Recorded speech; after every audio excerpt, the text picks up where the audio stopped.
Let me recognize the gentleman from California, Mr. Thompson, to inquire. Thank you, Mr. Chairman. Thanks for having the hearing. Ambassador, thank you for being here today. As a member of the House USMCA Working Group, I look forward to working with you, and I'm committed to negotiating in good faith. We should work collaboratively toward the best possible outcome, passage of a trade agreement that creates jobs and protects workers and consumers in Mexico, Canada, and the United States of America. I hope you will continue to work with Democrats and not rush through an implementing bill. Strong labor laws in Mexico are good for American workers, too. They create a level playing field. Mexico's passed landmark labor reform, but it will take years for real reform to take place. I'm interested to know how you will judge progress on labor reforms in both the short and the long term.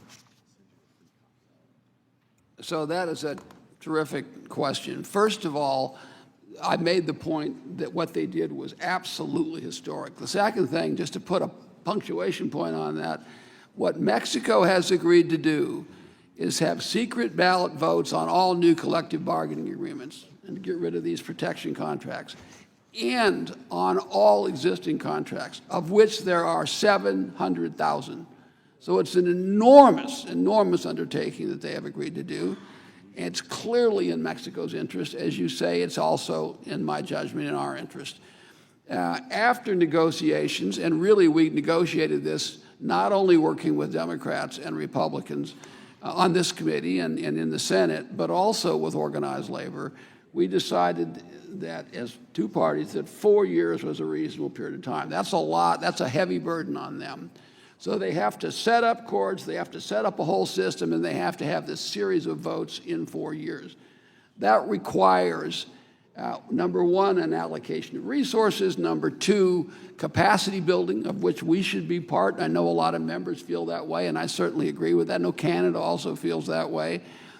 So in various areas, you will have actual benchmarks. Now, first of all, obviously, we can't wait to pass USMCA until they do this, or we would have no USMCA, and the effect on the economy would be dramatic and negative.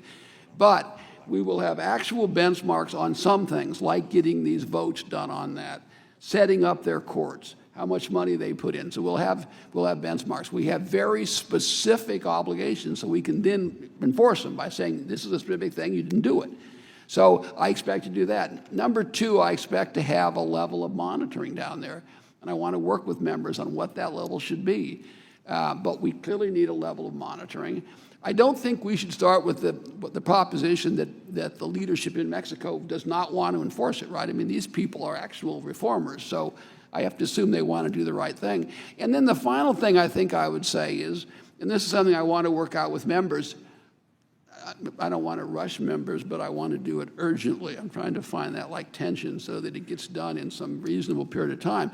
But it's reasonable to say we ought to have some process where outside people have an obligation, in this case, in many cases, it would be organized labor, but not just organized labor, to come in and say, here is a problem that we see at this or that facility, and something's got to be done about it.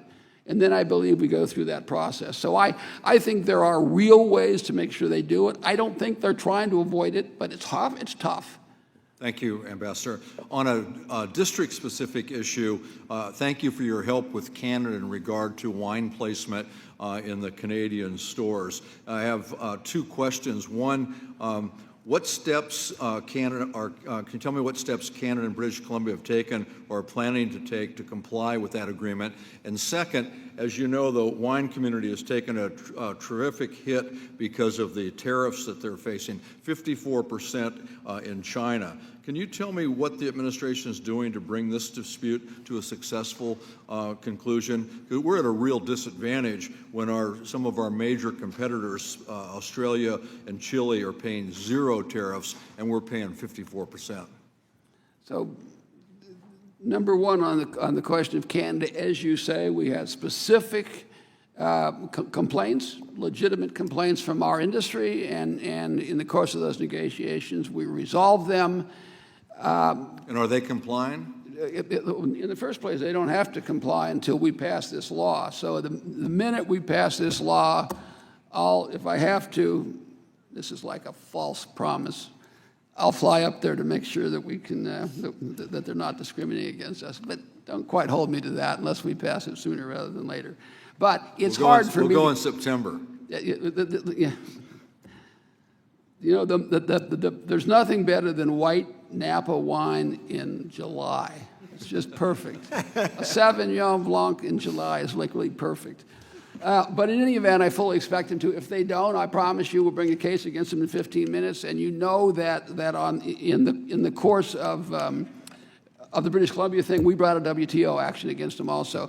With respect to China, I understand that China has retaliated, and those are things that will be worked out if we get a deal. If we don't get a deal over a long period of time, then we're going to have to figure out another way to take care of that industry. By the way, in several other industries.